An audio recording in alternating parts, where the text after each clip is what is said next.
పెన్షన్ల విషయంలో టీడీపీ అధినేత చంద్రబాబుపై వైసీపీ నిందలు వేస్తుందని అన్నారు నారా భువనేశ్వరి. నిజం గెలవాలి కార్యక్రమంలో భాగంగా నంద్యాలలో పర్యటించారు భువనేశ్వరి.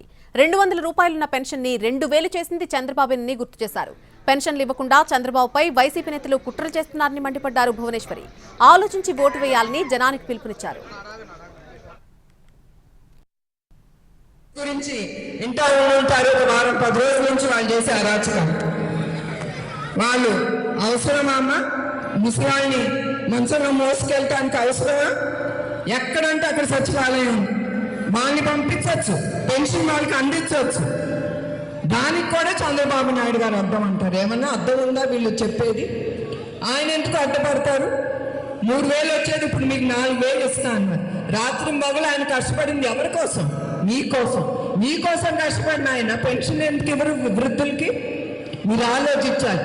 ఈ రాక్షస ప్రభుత్వం ఏమన్నా అంటారు, మీరు ప్రజలు, మీరు అమాయకులు కాదు, మీకు చాలా తెలివి ఉంది. ఆ తెలివితో మీరు ఆలోచించి మీరు ఓటు వేయాలి. ఈసారి ఇట్లా ఈ వృద్ధులు తీసుకెళ్తున్నారు. కొంతమంది పాపం చనిపోతారు ఆ వేడికి తట్టుకోలేక.